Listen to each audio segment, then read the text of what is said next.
Istilah takwa ini begitu sangat populer dalam agama kita.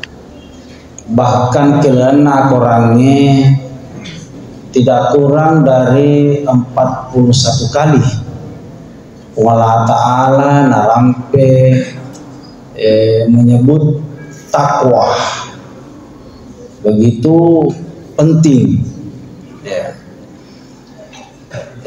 Sampai kemudian ini memang begitu kita senang dengan istilah takwa ini, sampai kita menjadikan takwa itu sebagai sebuah label, nama. Kita kasih masjid dengan nama Masjid Takwa. Ada pesantren namanya pesantren At-Taqwa, ada majelis taklim namanya majelis taklim At-Taqwa. Bahkan di Sengkang pernah saya temukan ada kantin, dia mereknya di situ kantin Takwa. Kalau tidak salah di Makassar ada jalan namanya Jalan Takwa. Tidak menutup kemungkinan ada orang juga namanya Muhammad Takwa. Begitu kita senang ya, kita suka sekali nama ini ya. Pertanyaannya kemudian adalah agayasa takwa ya, sampai Nabi agama Allah menyuruh kita berpuasa agar kita bertakwa. Pertanyaannya, apa itu takwa? Khalifah Umar bin Khattab juga pernah bertanya kepada seorang sahabat bernama Ubay bin Ka'ab, apa itu takwa? Lalu kemudian dijawab, pernahkah Anda melewati jalan berduri? Umar menjawab, pernah. Bagaimana Anda melewatinya? Ya saya hati-hati. Saya tahu ada duri, saya hati-hati, saya hindari agar saya tidak celaka, saya tidak ditusuk. Lalu kemudian Ubay bin Ka'ab menjawab, itulah yang disebut dengan takwa sebenarnya. Nah, jamaah tarawih rahimakumullah, untuk memahami secara sederhana apa itu takwa, minimal memahami apa yang disampaikan tadi oleh sahabat Rasulullah, bahwa takwa itu ibarat kita ini semua Bapak Ibu berjalan pada sebuah lorong kecil gelap. Banyak hal yang bisa mencelakakan kita di situ, banyak duri, banyak lubang, bahkan jurang. Salah sedikit kita bertingkah lengah, kita bisa celaka. Lalu kemudian kita bisa terhambat untuk sampai kepada tujuan. Kita ini semua berjalan menuju kepada Allah Subhanahu wa Ta'ala. Kelihatannya mungkin memang kita disibukkan oleh berbagai kegiatan, profesi, pekerjaan kita sehari-hari. Tapi sebenarnya kita ini semua yang lahir di dunia ini, kita ini berjalan semua menuju kepada Allah Subhanahu wa Ta'ala. Nah, ternyata dalam perjalanan kita tidak sedikit hal yang bisa membuat kita celaka. Banyak godaan, banyak pengaruh, banyak hal yang mesti kita hindari. Ya, duri, jurang, lubang. Yang dimaksudkan di sini adalah sesuatu yang bisa mencelakakan, sesuatu yang bisa mengakibatkan kita berdosa. Lalu kemudian orang bertakwa adalah orang yang mau menghindari semua itu. Orang bertakwa adalah orang yang mampu menghindarkan dirinya dari hal-hal yang bisa merusak baik dirinya maupun orang lain. Jadi resenya takwa Bapak Ibu, engkau ngetak perengnya lewe, tahannya lewe, bara aja lewe gau iya wedingi maka solan realita untuk pasir talengi.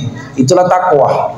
Dengan demikian kemampuan kita untuk menghindari hal-hal yang dilarang dalam agama, kemampuan kita, kekuatan kita untuk mampu menahan diri tidak melakukan hal-hal yang haram, maka itulah derajat takwa yang sesungguhnya. Sehingga Nabi mengatakan, ittaqil maharima takun abadan nas. Itaui anu harange belaiwi anu harange muritalla kamina pasompana rufatawe. Jamaah tarawih rahimakumullah. Nah, puasa ternyata mendidik, mengajarkan kita untuk bisa mencapai derajat takwa. Mari Bapak Ibu masing-masing merasakan, apakah dengan puasa yang kita lakukan ini sudah hari ke berapa ini? Hari ke-10 ya? 11. Sudah 10 hari lebih kita berpuasa. Apakah puasa yang kita lakukan ini sudah mampu membentengi diri kita untuk tidak melakukan pelanggaran sedikit pun dalam agama? Silakan diperiksa masing-masing. Karena itu Nabi pernah katakan, kam min shaimin laisa lahu min siyamihi illal ju' wal atash. Tidak sedikit orang yang berpuasa, katanya berpuasa, akan tetapi dia gak akan nolongan foleki puasana illal ju' wal atash, kecuali lapar dan haus.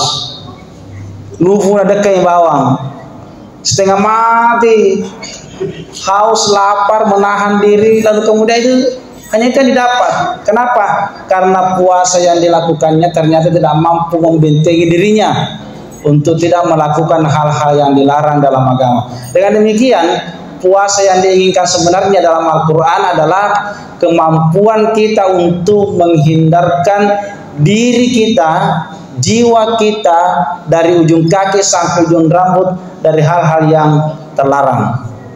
Bukan sekedar menahan makan dan minum, menahan mata untuk tidak melihat sembarangan, menahan mulut untuk tidak ngoceh kemana-mana, menahan telinga untuk tidak sembarang mendengar, menahan tangan berajan sembarang nak kaki ceki, menahan kaki agar tidak sembarang nak pakai jok ke kemana-mana. Inilah puasa sebenarnya, puasa yang bisa membentengi diri untuk tidak melakukan kesalahan sedikit apapun dalam hidup ini. Jamaah tarawih rahimakumullah, derajat takwa ini sesungguhnya yang paling tinggi. Ya, untuk bisa kita selamat tidak cukup hanya dengan modal iman. Walau Allah mengatakan ya ayyuhalladzina amanu, wahai orang-orang yang beriman, ya, kutiba alaikumusiyam, ya, diwajibkan atasmu puasa. Ya. Tidak cukup hanya dengan modal iman untuk bisa selamat menghadap hadirat Allah SWT. Dibutuhkan modal takwa. Ya, takwa itulah tadi koirisene sedigau makasolan realita. Mari kita berusaha sekuat tenaga untuk menahan diri, menjauhinya.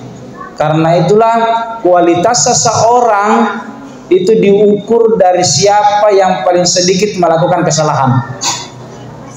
Orang yang terbaik di mata Tuhan bukan orang yang paling banyak melakukan kebaikan, tapi orang yang terbaik di mata Allah adalah siapa di antara kita yang paling sedikit melakukan kesalahan.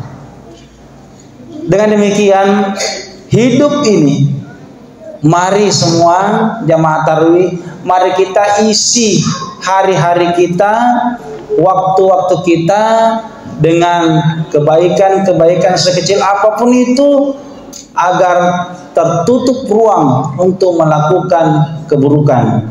Lalu kemudian mari semua berusaha sekuat tenaga untuk mapereng, namanya imsak ya, menahan.